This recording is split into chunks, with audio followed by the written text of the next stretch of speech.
Hey, blessings, blessings, blessings, everyone. I apologize for the interruption for the previous videos. Unfortunately, did not save, so basically I don't mind just going through this again. Thank you guys for tuning back in, for those of you that are tuned back in. So just going to give you guys a little couple of minutes just to be able to tune in. Just give you guys a couple of seconds. So once again, as I discussed earlier, basically just enjoying this evening. The weather today was definitely beautiful. I mean, it seems that spring is really trying to actually kick in now. So, I mean, we can't really complain about the beautiful weather that we actually had today. So, guys, for those of you that are tuned in, once again, I am Elegance Champagne, founder of Abstract Thoughts of a Transitioned Mind and VP with Minds Up with my beautiful queen, Takia Diamond.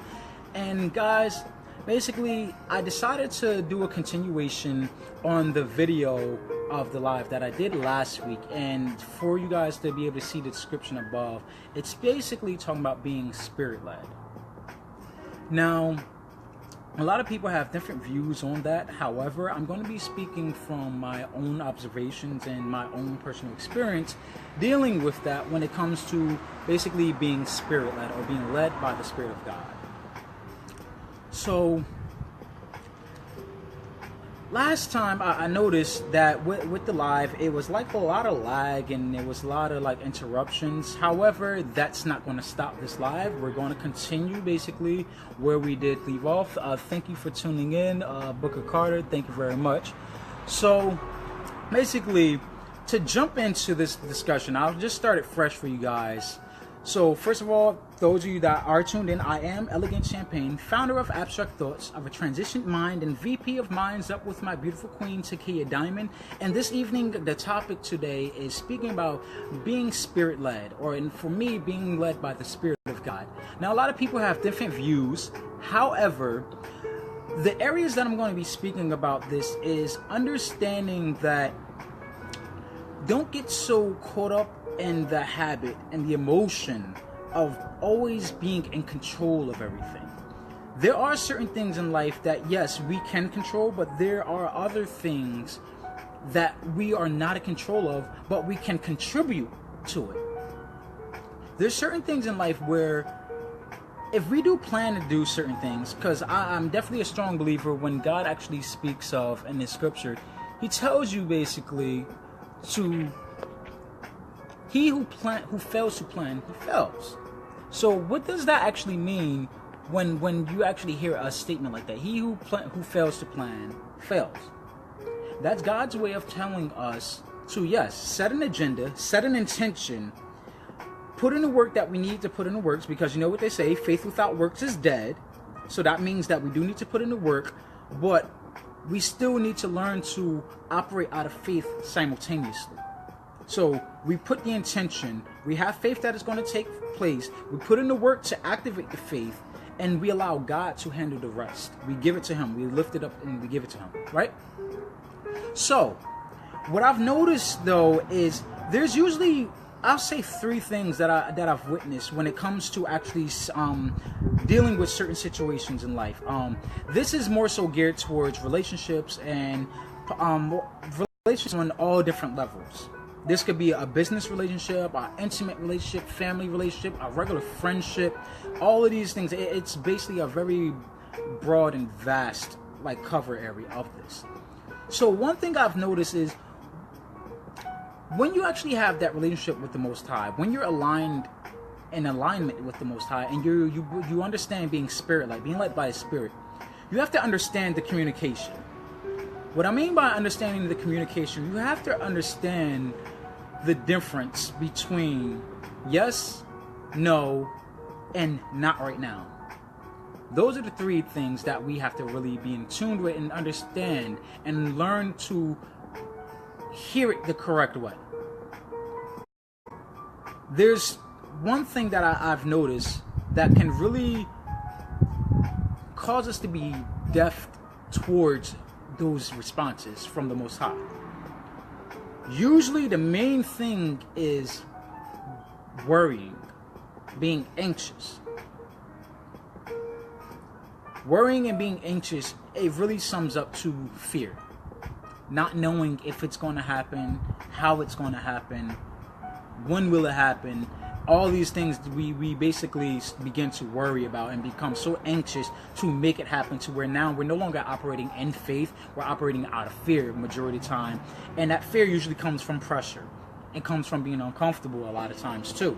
However, from my own personal experience, what I've actually understood and come to understand is whenever you're faced with certain situations, such as a meeting, a conference, a conversation that you may have planned that is coming up. So for me, it was like a meeting that was supposed to be scheduled for. I had homework to do, to follow up, to bring to that meeting or to that conference call, right? And I did the homework. I did what I had to do. However, when that date came and I reached out through text, I reached out through a phone call. I believe it was 4 or 5 times that I actually called, and within the time frame that was scheduled to be called. And what ended up happening is nothing. Nothing is exactly what happened. Why do I say that? I reached out and there was no response. Then it turned out later on that evening, it turns out that the person responds back and say, hey, what's going on? You failed to reach back out. You failed to contact me. I didn't hear anything from you. I didn't receive anything from you. What is going on? You know what? I'm done with this. I can't deal with this. I'm not going to go. And it was all these things where it was like, okay, on a business level and on a personal level, it's like, wow, okay. So this was a clear sign to me that after I provided and told you, hold on, wait a minute, whoa. Here's a screenshot of the call log and messages. And this is proof to show you that I did reach out on numerous occasions and I didn't have a response. So I left it be. I left it as it is. The reason why I left it as it is because of the nature of the call, the nature of the conference call conversation that's supposed to take place was somewhat intimate. When I say intimate, meaning vulnerable type conversation. And one thing I did that day when it was pre-scheduled, I consulted and I prayed with God. And I prayed and asked God, like, for Him to lead me, for Him to show me what should I do, how should I handle it, and how should I proceed with this meeting or with this this session or conversation, and if it's His will for it to basically take place after I already did my part, right? So one thing that I've recognized dealing with God is you will get a yes, you will get a no, or you will get a not right now. One thing that I did receive was not right now. That not right now for me was the no call. The communication was not able to be established that day because of whatever reasons. Like if a person is reaching out over and over and they did their part and the person shows no record of that taking place, that usually, for me, in this case, from me having discernment and me consulting with God, I've actually found out that one, it wasn't meant to happen at that point in time. It was not the time for it. And that comes with maturity and a spiritual level and alignment when you have a relationship with the Most High, when you pay attention to the signs. Because one thing about me knowing with God is God will protect His people. He will protect His children from all forms of hurt, harm, and danger. Anything God will protect His children from. But we have to be able to pay attention to the signs. And for me, that sign was very clear. If a person was adamant to receiving and waiting to receive the call or the message, and you did, and it was not responded, or there was no coordination with it, then that means that, okay, listen, 2 things that I've observed from that. 1, it was not time for that to happen. 2, the person or persons, the group of people, were not spiritually aligned, they weren't spiritually mature at that point in time. Not saying at all, but at that point in time, they were not spiritually aware, spiritually aligned, or spiritually mature for this to actually take place. Because what could end up happening is you end up putting something out there that a person may not be ready to hear, a person not be ready to receive, the person that may not even be equipped with the knowledge, wisdom, understanding, or the spirituality to be able to assist you or for you to assist them in that particular area. Because what happens is you can be misunderstood a lot of times if a person is not spiritually mature. You can be misjudged if a person is not spiritually mature. Now, this is all falling in alignment with being spirit-led. Because if you're spirit-led, let's say I'm the sender and you're the receiver.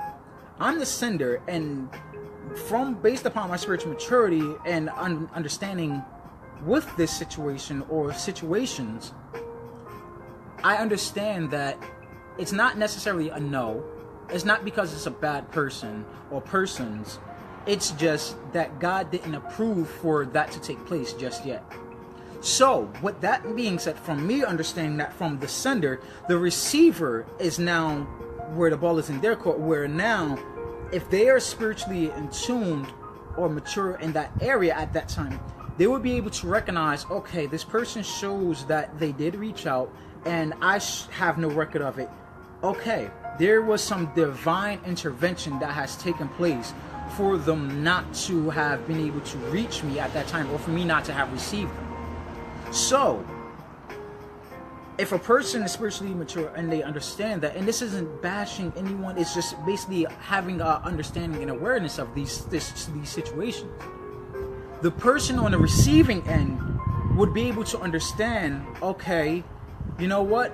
There's no need to blame them and say that they're lying. There's no need to blame them and say that, oh no, you didn't call. I don't care what you say or what you try to show me. It shouldn't be that, oh well, this is like the second, third time or whatever that you said that this was gonna happen and you didn't reach out, but you're showing that you did. The person on receiving end should not misjudge that person or misinterpret any of that. What should take place is, okay, you know what? We'll try. When it's time to take place and when it's time to happen, it will happen. There's no need to add pressure or to force it or to bash or to try to victimize or to judge that person and having them to be looked at as negative, or even for the receiver, the sender, to look at them as negative. What needs to take place is, okay, this is what it is, this is what happened, and that's it. We'll follow up at another time and we'll proceed from there when the Most High approves that. So, this can take place on a number of different levels. Let's say you had a business decision that you had to make. And that decision was really going to impact in a lot of ways, right? When you end up being forced or rushed to make that decision, and it's not time and it's not ready, you can lose out a lot. To where either one, by you making that business decision, either one, you're not prepared for what's going to come afterwards. You may not be prepared financially. You may not be prepared based upon the number of people that you may have for your staff to help the operation to go smoothly. You may not even necessarily have the knowledge to be able to express or show towards that person at that point in. So, with understanding that that's God working his way into the situation, working with the situation to protect you from, one, being looked at as a fool, number two, being looked at as though you're not prepared, and number three, you possibly being taken advantage of, number four, you not knowing what the heck to do after this is actually done.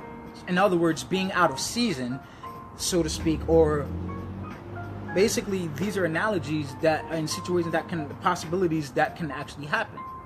So to look at it from another perspective, let's say, and I'm going to reiterate this that I did from another live that I've done, where let's say you plant a seed, right? You plant a seed into the ground and you water it. You know the ground is rich in nutrients. You added fertilizer, cow manure or whatever. You added the nutrients, the extra minerals and nutrients for the fertilizer for it to enrich the soil. You watered it enough so it has enough moisture. It has plenty of sunlight. And let's say a week goes by, You don't see nothing. 2 weeks go by, a month goes by, right? You still don't see anything. So, for a person who may not be mature in that area of gardening,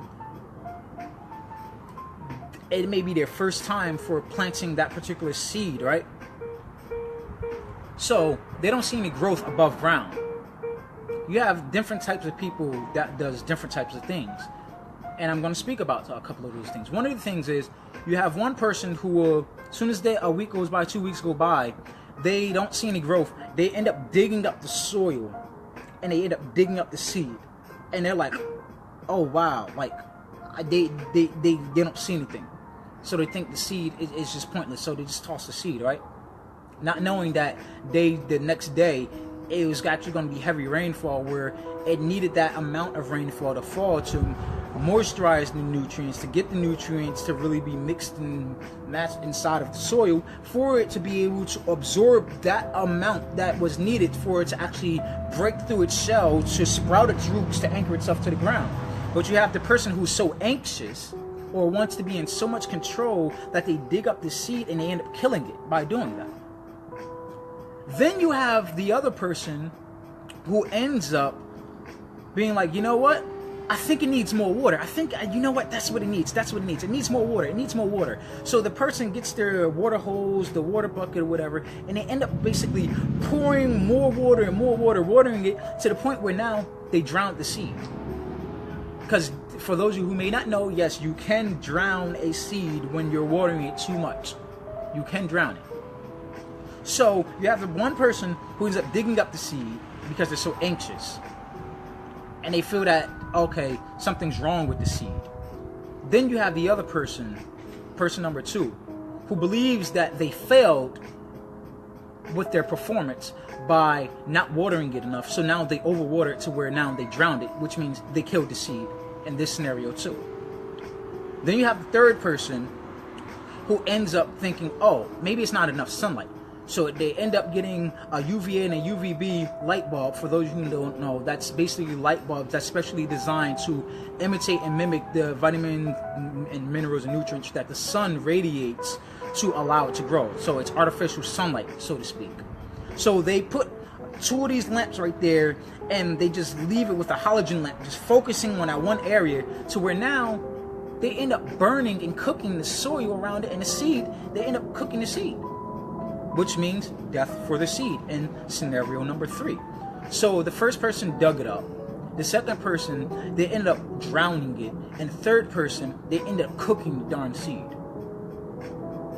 All of this was done because they were too anxious, and they believed that they failed in an area. There's a false victimization. They fell victim to failure. So this is why God tells you in Scripture to be led by His Spirit. Because if you're Spirit-led, you will know that, okay, the natural elements will do what they need to work their course, to work the process, to be able to feed the seed and nurture the seed the proper way. The only thing you need to do is, if it doesn't rain for a while, just make sure that you water it. That's it. You don't need to do anything else. Just make sure that you water it. If you know it's been days and days and days without the sunlight, just make sure you water it. That's it. A simple job. You don't gotta do anything else. But us and our human nature, we make things so complicated to where we end up overworking ourselves, to where we try to be in control, and we end up killing the seed that God has planted in our garden, inside of us, our gifts, talents, and abilities, our business ideas, our investments, the ideas that we put out there on a business level to have a meeting. We end up killing it because we lack the faith, and we overwork it. So what we need to do is really follow the instructions that God has. He put in the scriptures. Be anxious for nothing. Let's just simplify it. Be anxious means do not stress. That's just the simplest way to put it. Do not stress about the situation. Because when you begin to stress, you begin to panic. That's what anxiety does. It causes you to panic. When you begin to panic, you're operating out of fear. And what it means is now you're operating out of death. That's what really happens, is you're operating out of death. you're bringing death to something that is meant to give life. You're bringing death to it. You're killing it before it has the chance to actually anchor itself in a new environment, anchor itself in this world beneath the surface in a dark place that it can't see what's going on, but its senses is fully active to where it knows where it needs to reach its roots to find the water, to anchor itself. So when it does sprout above the ground, below, above the surface level, it's not going to be easily pulled up, easily brushed away, swept away by the wind, by the birds, by a person walking by. It's not going to be easily uprooted. But if you get it before it has a chance to anchor itself, in other words, if you make a decision before you have time to meditate on it, for you to actually properly prepare yourself for what's to come after you reach and you break through that ground, break through that surface level, if you are not anchored and rooted, you will not last long. This is exactly why, even in scripture, Jesus uses the parable about the sower seed, right? Some fell on good soil, good ground. Some fell upon the thorns and thistles. Some fell upon a rock, and some fell by the wayside, right? These are all scenarios, different situations that we come across in life. The rock is basically, this is how this works. If you throw a seed on a rock, right? A gust of wind comes by, it'll blow it away. A bird comes by, it'll swoop it, peck it, and eat it. That's the main source of food. You can't blame the bird for doing what it's not naturally designed to do. It doesn't make it evil. It doesn't make it bad. It just knows it needs to feed to eat so it can actually be able to survive through another day. So stop blaming and calling everything evil just because, it happens to be consumed by something, by nature. This is why you need to follow the instructions. It's not wise for you to plant a seed on a surface level, on a rock. It makes no sense. It's redundant for you to do that. Let's say, scratch that. You don't have any predators, so to speak. You don't have any birds, squirrels, or whatever, or rodents to come by to eat that seed. Let's say that it sits there the entire time, undisturbed. No gust of wind coming and swooping by, and let's say that it rains, right? It rains, and let's say it does begin to sprout its roots, right? One, these are things that can happen.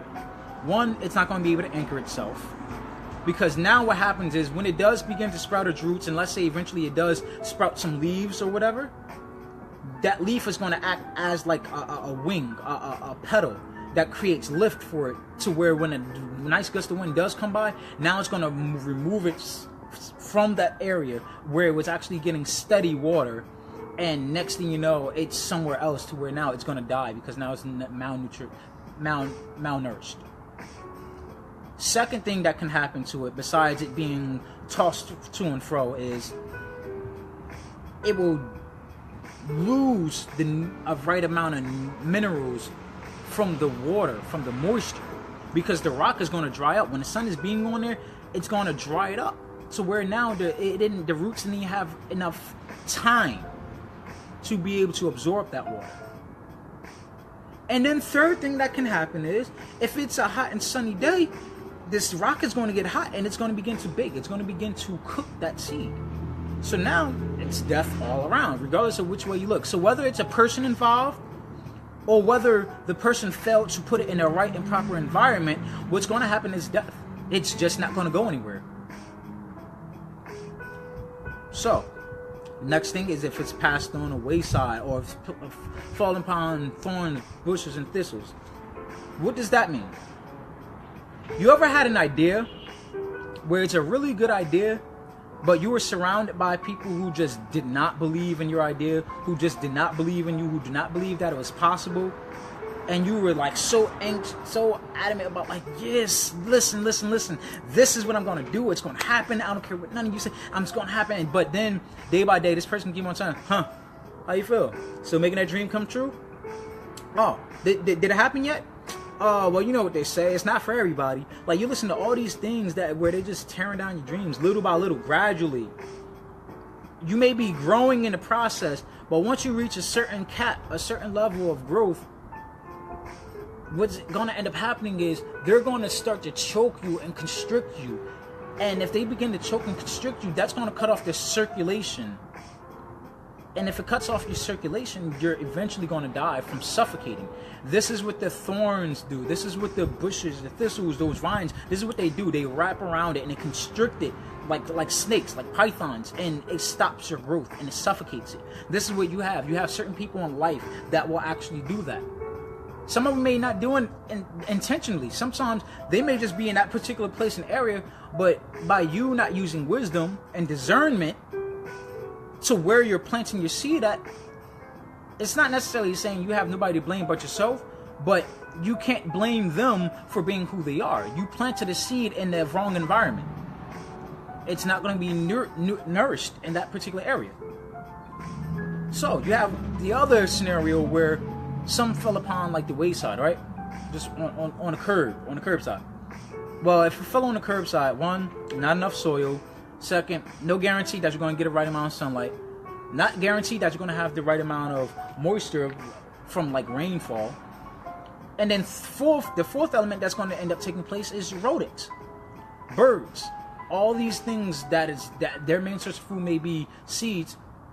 They're going to come by, they're going to feed on it, they're going to eat it, and then boom, that's death. It didn't grow. It didn't have a chance to grow because they came by, they saw an idea, and these people in your business or these people at these meetings that you end up having, next thing you know, they end up eating the idea, and now they're growing, but now you have no garden. You have no proof that you even did anything. And then this is where some people will be like, you've been talking about this for years. Like, did you ever even plant the seed? You're like, yeah, but I have no record of it. Yeah, but I don't know what happened. Like, it was 1 minute it was there, next minute it was gone.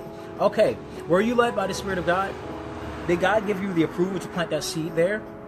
Were you truly being faithful about the situation? Did you consult with the Most High? Did you pray and ask God, is this the place for me to place it? Is this the location you want me to place it? Is this the time for me to do it? Got to be mindful. If you're planting the seed, let's say if you're planting the seed, right? And you have an animal that's watching you plant the seed, because it's like, let's say it's in the middle of the day. This animal is watching you plant these seeds. They know that there's a seed there. They know that's food. So they'll wait till you leave, and then they'll come by and they'll pluck it up and they'll eat it, right? Why? Because they've been watching you the entire time. Same thing with people or situations in life.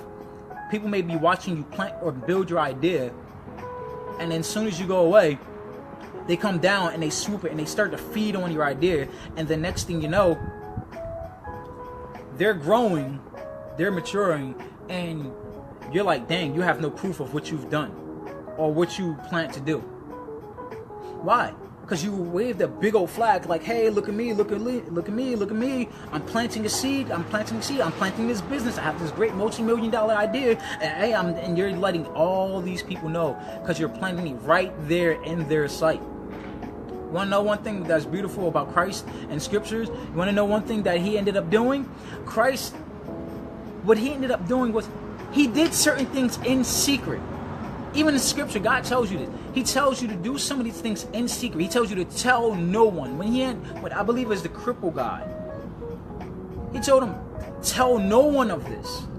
What is he telling us by him telling us that? He's telling you to not expose yourself, to leave yourself wide open to the enemy. Because the enemy is always watching. He's always listening. Even in this live, I'm not worried about it because this live is already covered. This video is covered by God. So I'm not worried about any of that. This conversation, this message to you guys is covered and sealed by the hands of God. In Jesus' name. That's any message that I have, it's always going to be covered by the hands of God. Because I have the knowledge and understanding of the enemy, being known as the prince of the airways. For those of you who may not know, Satan, Lucifer, the enemy, the devil, all those things, we rebuke him in Jesus' name. He's known as the prince of the airways. This is to touch this topic. If he's the prince of the airways, what do we know in existence today? Oh, by the way, thank you, honey. Thank you for the comment. Yes, it is a lovely background, especially for this particular topic on today. So thank you for tuning in as well. Shout out to my queen, Kid Diamond, everyone. So, what should we actually do when we're just going out, hey, look at me, look at me, look at me? No, do it in secret, and he will reward you openly. Because if you're opening yourself out there, you're just talking about, hey, enemy, this is what I'm doing. I want you to do things to that. What you're telling them is you want the enemy to sabotage your work, your progress. And if you end up doing that, he's going to snatch it out the air. What do I mean by that? What do I mean by that? He's going to snatch it out. If he's called the Prince of the Airways, what does that mean? You want to know what travels through the airways in today's society, today's modern terms? What I'm using right now, it goes through the airways. What do I mean by that? My network connection, my data, my cellular device. It emits and transmits radio waves, frequencies. And frequencies and radio waves, they travel through the airways from point A, B, C, and so forth. It transmits from all these different areas. And let's visualize this.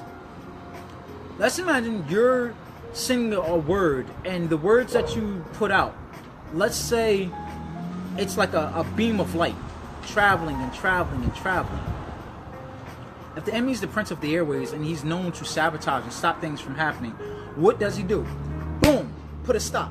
You're speaking for a word to travel to get to this person, but the enemy's traveling through the airways. He's like, oh, not happening. Smack it down. You didn't have covered, number one. Number two, you just left it out and open. So now the enemy comes by. He snatched it. You're watching the message. You're wondering why didn't this idea come to fruition. You're wondering why all these blocks and barriers are starting to come up, because you did not use wisdom. You did not use discernment upon the environment where you were at. If it was a secure network, if it was a secured stream that you transmitted this prayer or this conversation with, it was not on a secure channel. So therefore, the enemy had the ability to snatch it out. It's the same thing when you're planting seeds in the wrong environment. So just be very mindful of that. Be spirit-led. The Spirit of God, God's Spirit will let you know when, where, how much, and whom you should express your ideas. So, with that being said, everyone, that's just really for you to really observe and analyze. And there are ways for you to have precautions with that, but just understand, most importantly, that God has way to protect his people, to protect his children.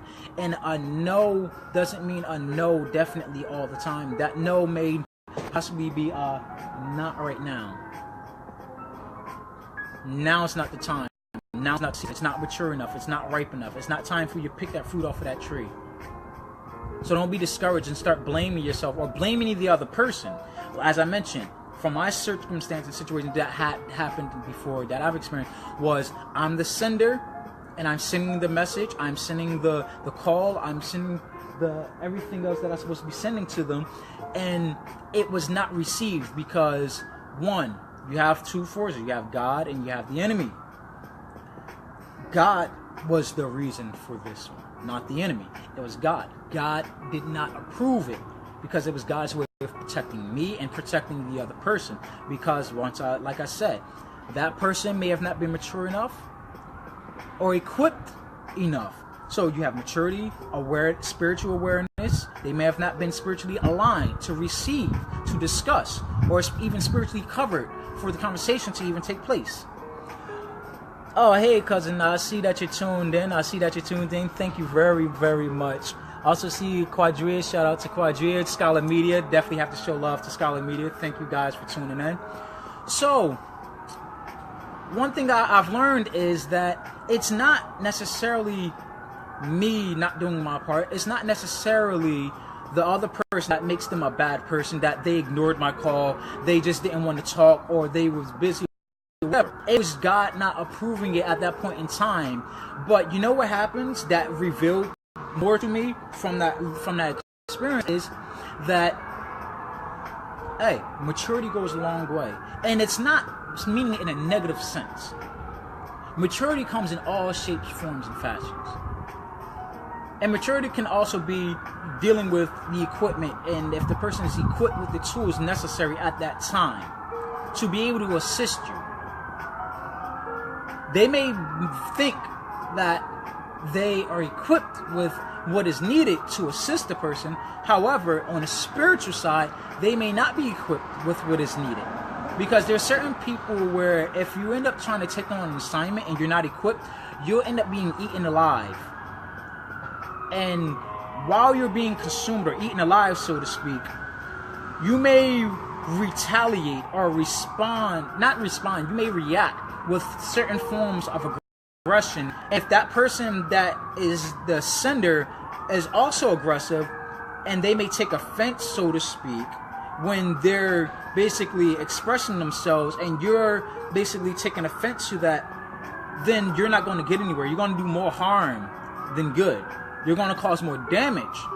And this is on any level, whether it be a business establishment, a business conversation, conference, or a business relationship, or an intimate family, or whatever. You can do more harm than good if you are not properly aligned spiritually to be able to fulfill or do this, or if God has even called you to do it. God may not even call you to certain things with the persons or the group of people. God may have not assigned that person to even give me any form of information. So, what best way to resolve that than to be like, okay, you know what? Let's just leave it in the hands of God. Allow God to make way for it. And when it happens, it will happen naturally. It won't be any force. It won't be any pressure. It won't be any bribery going on or anything like that. So, guys, just be mindful that when it comes to you making decisions on any level, don't feel forced, don't feel pressured into being pushed into anything like that. Be spirit-led. This is I'll even touch on a relationship aspect, meaning intimate relationship. So, there's some people that I've come across where they may be discussing about marriage, right? And many people are like, why didn't y'all get married yet? It's been this amount of time. Why aren't you married? Why aren't you married? Excuse the background noise for a moment.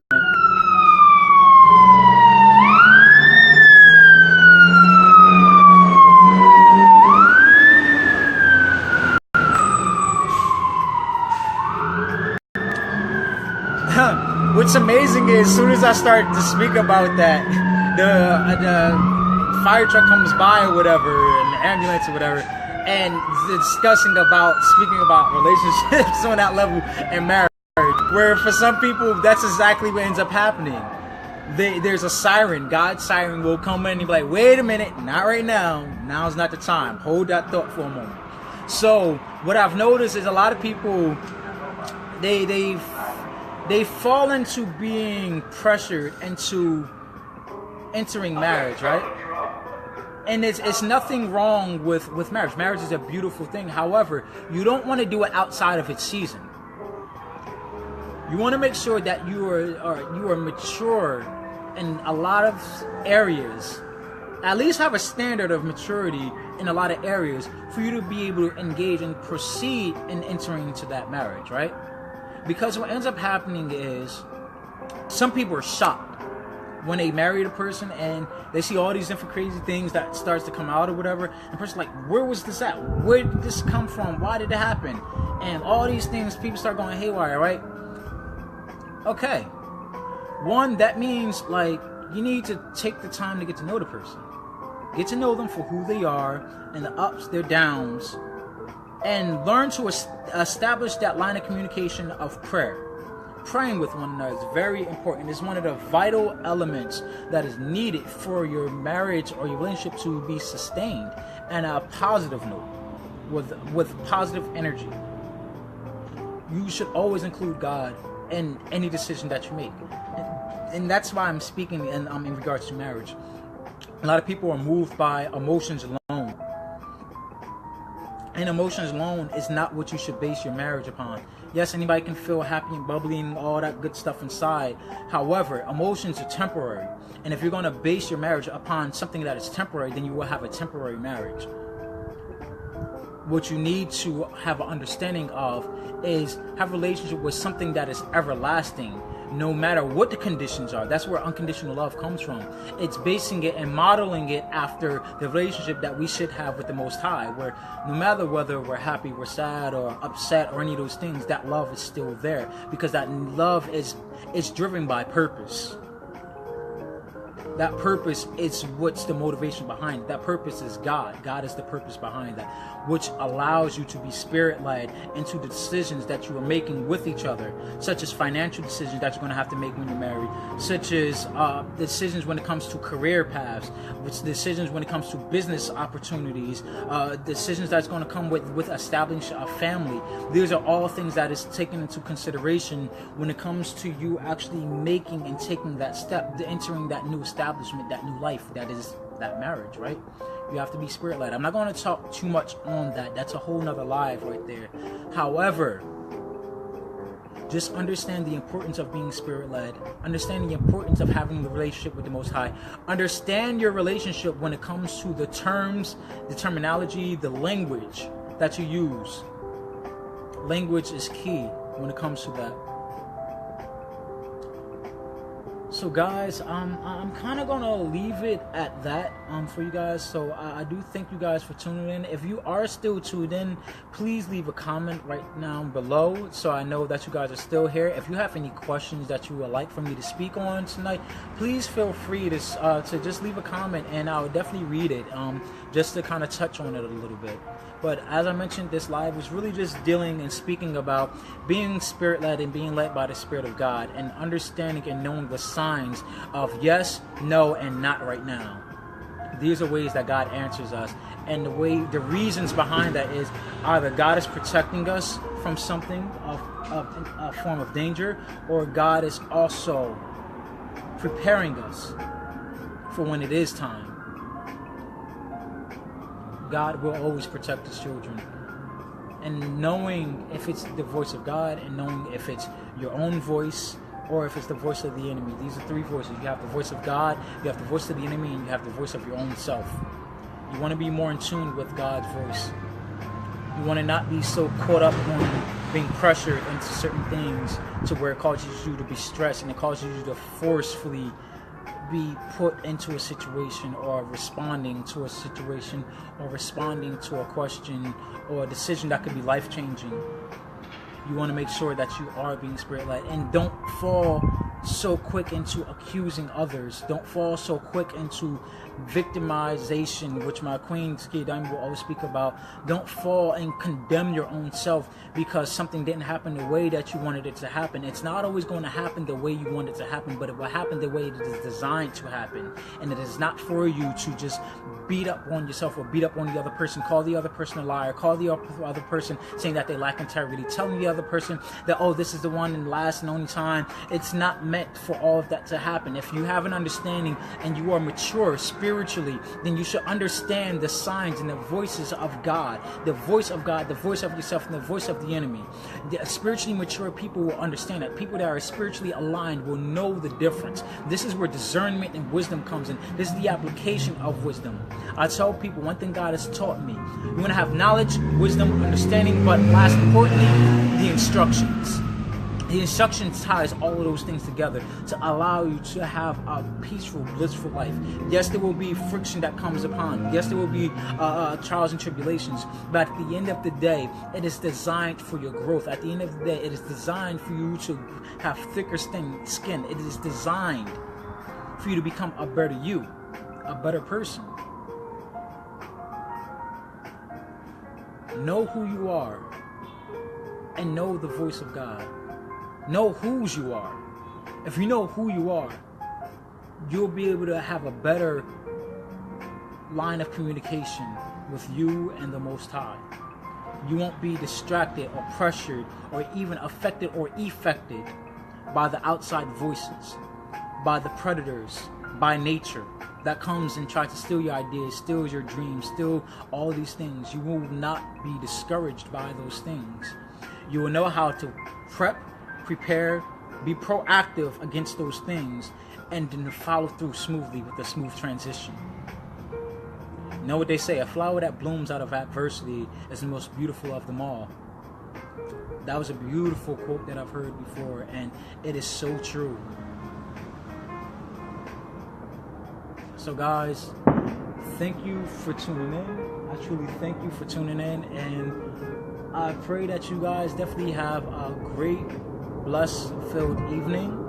So guys, thank you for tuning in. Once again, I am Elegance Champagne, founder of Abstract Thoughts of a Transition Mind, and VP of Minds Up with my beautiful queen, Takia Diamond. And also, I must still give a shout out to Queen Mother Maku for the tag team transformation team, correction on that, guys. So if you guys are aware or familiar with them, feel free to type that in. And guys, just follow them. It is still an awesome movement, so I will give credit where credit is due. So once again, that is the tag team transformation team. And also Minds Up, give a shout out to Minds Up with my queen Takia Diamond. Also Alpha Talk with our cousin Hakeem Taliaferro for Alpha Talk. And also for Scholar Media with Quadria Murray. So guys, thank you for tuning in. And once again, this has been a moment with me, Elegant Champagne of Abstract Thoughts of a Transition Mind, taking everyday elements in life from how they appear in the norm, transitioning them into how they are actual reflections of who you are and the keys to change. Blessings, everyone. I'm gonna give you guys a little moment just to kind of tune out, and if you guys do have any comments or questions, feel free to leave them below once again.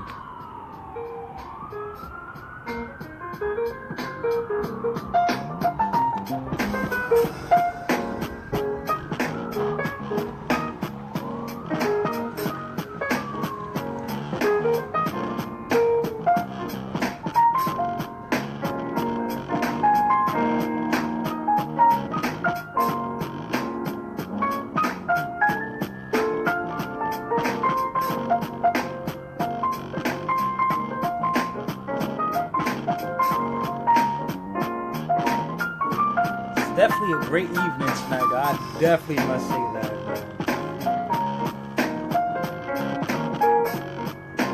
So anyone have any questions? Once again, I'm just giving you guys just the time and the opportunity. Just leave a comment below. Let me know who you are, who you tuned in. Feel free, guys, just to leave a comment below.